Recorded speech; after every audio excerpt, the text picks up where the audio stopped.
Good evening दोस्तों, कैसे हैं आप। तो स्वागत है आपका हमारे इस प्यारे से चैनल में जिसका नाम है केमिस्ट्री विद प्राची। तो जैसे कि आपको पता है, हम अपनी क्लास 12 का यूनिट नंबर 1 हमने स्टार्ट कर चुका है। तो कल तक की क्लास में हमने आपके साथ कंप्लीट किया है क्लासिफिकेशन ऑफ सॉल्यूशन। आज हम लोग मिल रहे हैं एक नए टॉपिक के साथ। तो आज हम स्टार्ट कर रहे हैं एक ऐसा टॉपिक जो डेफिनेशन वाइज हमारे पेपर के पॉइंट ऑफ व्यू के लिए काफी इंपॉर्टेंट है, थ्योरेटिकल एस्पेक्ट से भी इंपॉर्टेंट है और न्यूमेरिकल एस्पेक्ट से भी इंपॉर्टेंट है। So let's start with me. तो आज हम लोग पढ़ने वाले हैं methods of expressing concentration of solution।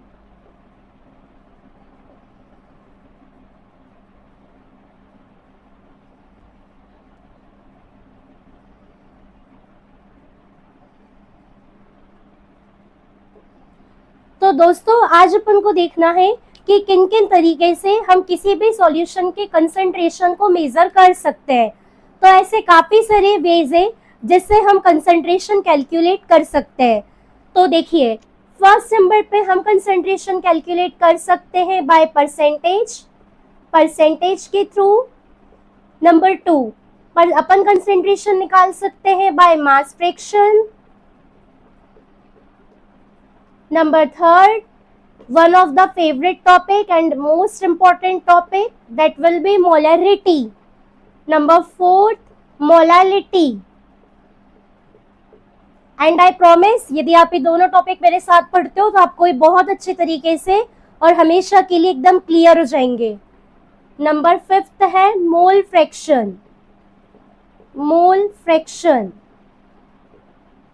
Number 6 है आपका normality.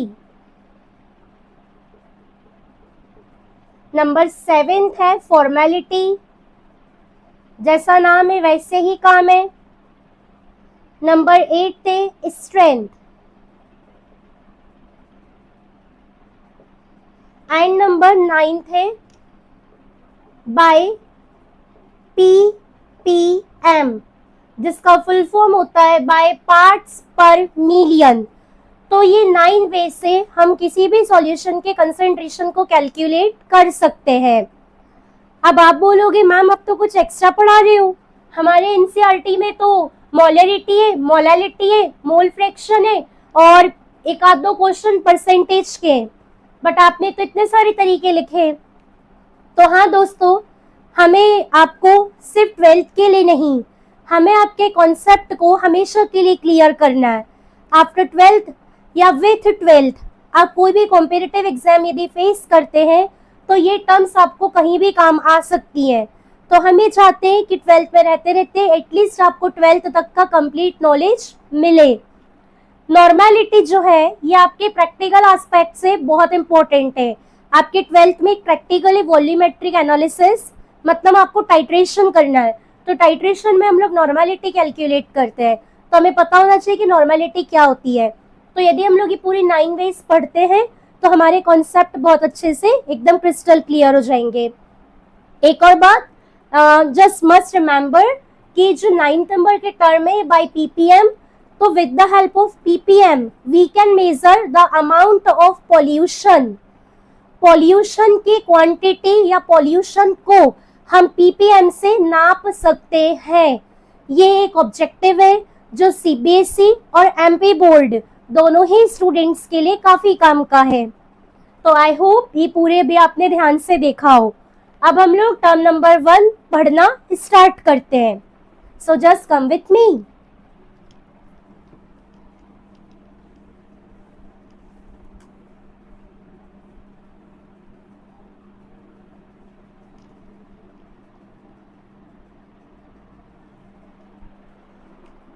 Firstly, we will start by percentage।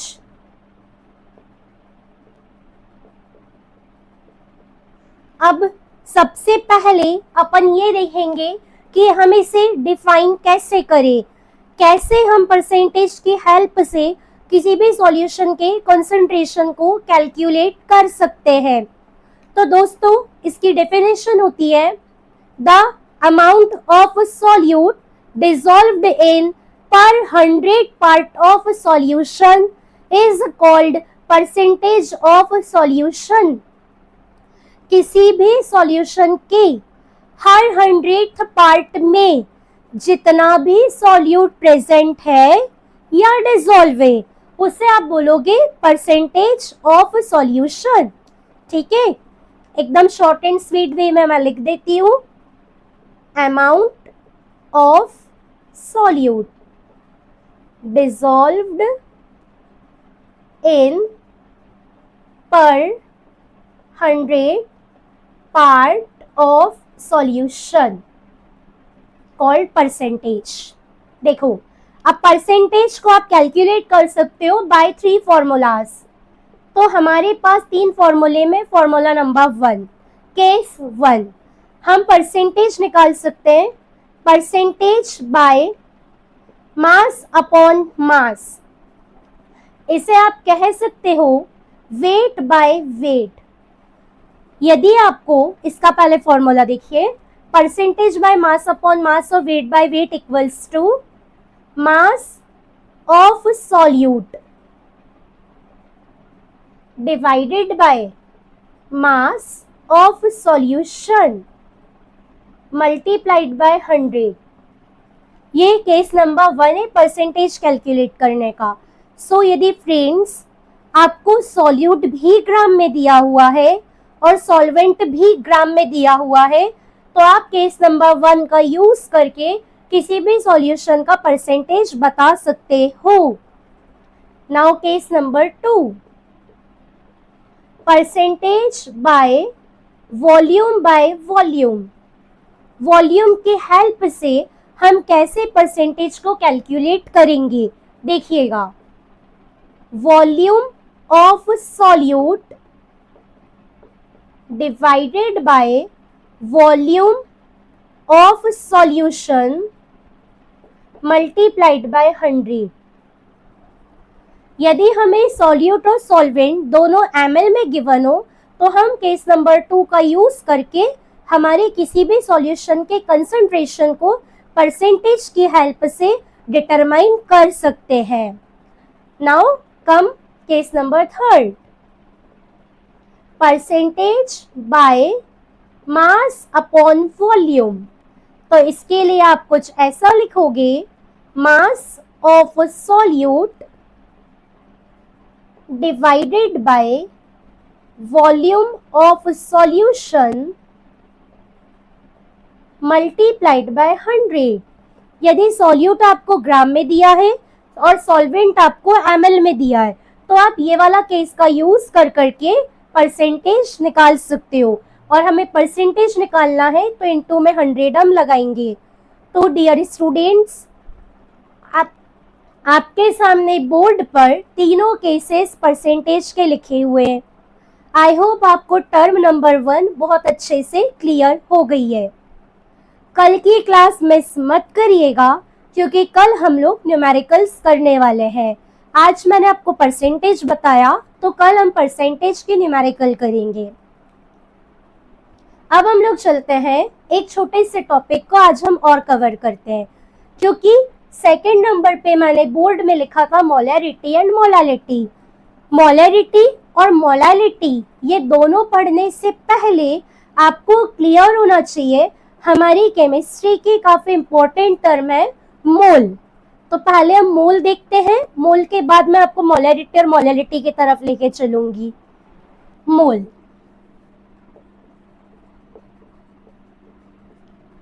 अब मैं आप सभी से पूछना चाहती हूँ, what do you understand by the term mole? Mole है क्या? हम मोल को कैसे डिफाइन कर सकते हैं? सोचिए थोड़ा सा। बहुत सारे लोगों को मोल कॉन्सेप्ट काफी टिपिकल लगता है, उन्हें लगता है बहुत टफ है क्योंकि मोल निकालने के बहुत सारे फॉर्मूलाज है। मोल निकालने के तो एक ही फॉर्मूला है, लेकिन हाँ इस मोल से बहुत सारे कन्वर्जन जुड़े हुए हैं। तो एक दिन मैं पूरी क्लास मोल के ऊपर ही लूंगी, बट फिलहाल मैं थोड़ा सा आपको एक्सप्लेन करती हूँ। दोस्तों, लाइक मैं मार्केट जाती हूँ और मुझे मार्केट से टमाटर लेना है। अब मैं ग्रोसरी शॉप जाकर के कहती हूँ कि अंकल जी मुझे 1 लीटर टमाटर दीजिए, तो हंसेंगे वो मेरे ऊपर कि टमाटर है और लीटर में मांग रही है, तो ये तो गलत बात हुई ना। तो जैसे ही हमारी किसी भी चीज को खरीदने के लिए क्वांटिटी होती है, एक यूनिट होती है, ग्राम, लीटर, मिलीलीटर, किलोग्राम, पाउ, लाइक दैट टाइप्स, वैसे जो मोल है वो हमारी केमिस्ट्री की एक यूनिट है। तो मोल एक यूनिट है जिससे हम नापते हैं किसी भी सब्सटेंस का अमाउंट। तो मोल से अपन कैलकुलेट करते हैं अमाउंट ऑफ सब्सटेंस। बाकी इसके बारे में डिटेल बात अपन एक सेपरेट लेक्चर में करेंगे। नाउ मोल को हम लोग डिनोट करते हैं बाय एन, ये मोल का सिंबल है। Now the formula of mole, mole is equal to given mass upon molar mass. Mole आप ऐसे कैलकुलेट कर सकते हो, given mass upon molar mass, इसकी हेल्प से आप मोल निकाल सकते हो। So n is equals to, given mass को हम रिप्रेजेंट कर रहे हैं स्मॉल w से और मोलार मास को हम रिप्रेजेंट कर रहे हैं mw से, तो ऐसे आप मोल निकाल सकते हो। नाउ हम देखेंगे मोल की यूनिट क्या होगी। मोल की यूनिट कुछ अजीब नहीं लगा सुनने में, क्योंकि मोल तो खुद ही एक प्रकार की यूनिट है। अब एक की पॉइंट याद रखिएगा, एक नोट है, मोल को जब भी आप एज अ यूनिट यूज करोगे तो कभी भी आप मोल की स्पेलिंग में लास्ट में ई नहीं लिखोगे। मोल को यदि हम लोग यूनिट की तरह लिखते हैं तो सिर्फ हम लिखते हैं MOL, mole. Okay, I hope molarity जानने के लिए जितना जरूरी था वो मैंने आपको मोल के बारे में बताया है और आपको समझ में आया होगा। थोड़ा सा और बताती हूँ, देखिए वो तो क्वेश्चन में पूछना है। देखिए दोस्तों, अब एक क्वेश्चन करते हैं, calculate number of moles in 4 gram of NaOH। आपको मुझे बताना है कि 4 ग्राम NaOH में कितने मोल्स प्रेजेंट है। तो रेडी हो जाइए अपना पेन और कॉपी लेकर। हाँ, और कल अपने साथ पेन और कॉपी रखना ना भूलिएगा, क्योंकि कल पूरे डे हम न्यूमेरिकल ही करने वाले हैं। आपके पास 10 सेकेंड से आप ट्राई करिए, otherwise I will show you how to do this numerical. The smallest numerical I have given. Okay, now let us see. We have formula, मोल निकालना है, so n equals to W upon mw, given mass upon molar mass। अभी numerical आपको जब ही बन सकता है जब आपको मोलार मास लर्न हो, so don't worry, मैं हूं ना, नहीं है लर्न, अभी मैं लिस्टिंग करा दूंगी कि किसका कितना होता है। हमें यहाँ पे गिवन मास दिया हुआ है 4 ग्राम, NaOH का मोलार मास होता है 40। अब तो बन जाएगा 4 1 times 4 10 times, we have 1/10। Answer कितना होगा? The answer is 0.1 mole. अब हमने मोल लिखा यूनिट की तरह, तो मैंने लास्ट में ई नहीं लगाया। अभी आपको बताया था कि मोल को जब भी आप एज अ यूनिट यूज करोगे तो ई नहीं लगाओगे, तो यहाँ पे आपको ई नहीं लिखना। आई होप ये वाला क्वेश्चन भी आपको समझ में आया। तो ऐसे मोल से रिलेटेड काफी सारे क्वेश्चंस होते हैं जो हमें मोलैरिटी और मोलैलिटी में लगेंगे, but let us do the listing. Some common compound और molecule with their molar mass। अब मैं आपको कुछ कॉमन मॉलिक्यूल की लिस्टिंग करा दे रही हूँ ताकि मोलर मास आपके पास एक साथ लिखे हो, बार बार आपको कैलकुलेट ना करना पड़े। तो सबसे पहले मैं ये बताती हूँ कि मोलर मास होता क्या है। तो फॉर एग्जाम्पल यदि मैं छोटा सा एग्जाम्पल लूँ वाटर, तो मोलर मास क्या होता है, किसी भी मॉलिक्यूल में या किसी भी कंपाउंड में प्रेजेंट जितने भी एलिमेंट है उन सारे ही एलिमेंट के एटॉमिक मास का सम कहलाता है मोलर मास। इंग्लिश में सुनिएगा, molar mass is actually equal to the sum of atomic masses of each element present in any given compound or molecule। ठीक है, जैसे वाटर में, एक मैं निकाल के बताती हूँ उसके बाद डायरेक्टली लिखूंगी। जैसे वाटर में हाइड्रोजन हमें दिए हैं 2, हाइड्रोजन का एटॉमिक मास होता है 1, फिर हमने डेफिनेशन में कहा सम, तो हमें प्लस करना है। ऑक्सीजन का होता है एटॉमिक मास 16, तो 2 + 16 वी हैव 18 ग्राम पर मोल। So 18 ग्राम पर mole is the molar mass of water. ठीक है, ऐसे हम लोग कुछ कॉमन मॉलिक्यूल का देख लेते हैं। फर्स्ट हम वाटर से ही स्टार्टिंग करते हैं। वाटर का 18।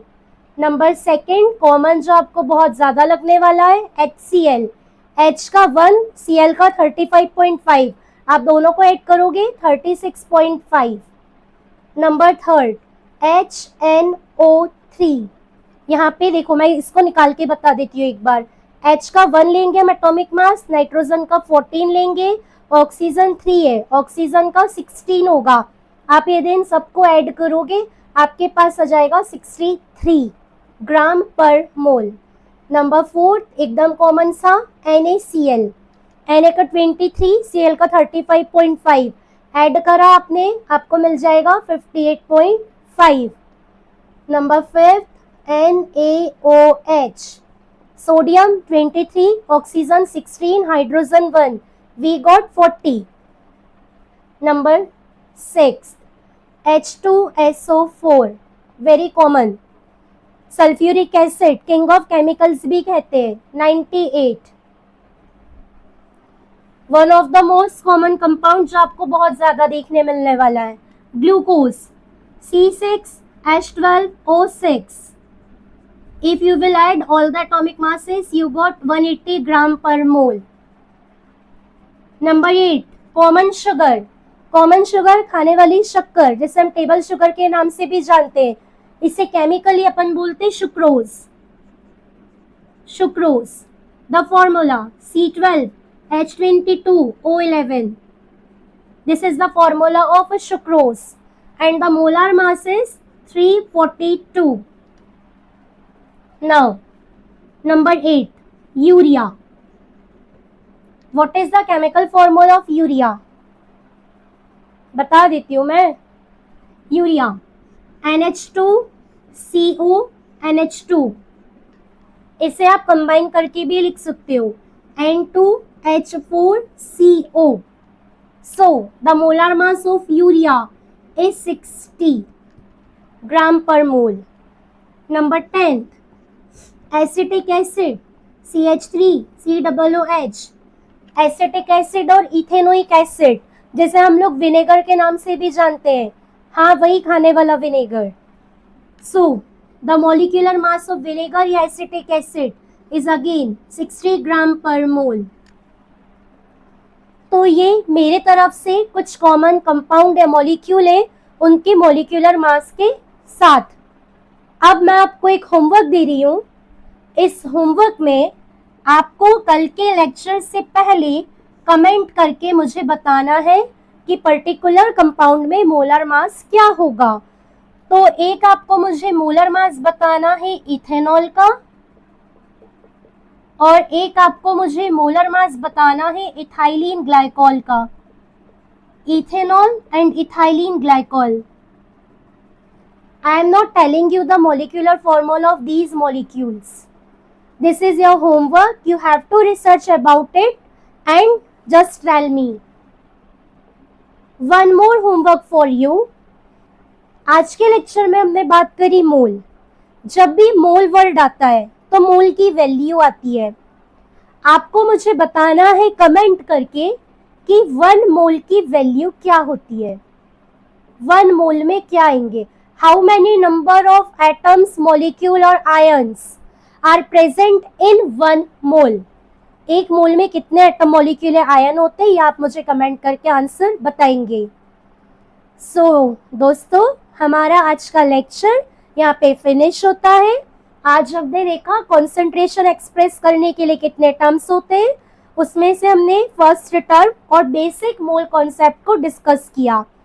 कल के लेक्चर में हम लोग मोलैलिटी देखेंगे और कुछ न्यूमेरिकल्स करेंगे। आपको यदि हमारा आज का ये प्यारा सा लेक्चर पसंद आता है तो इसे लाइक करिए, अपने फ्रेंड्स के साथ शेयर करिए और yes, don't forget to subscribe me. Have a nice day, bye bye.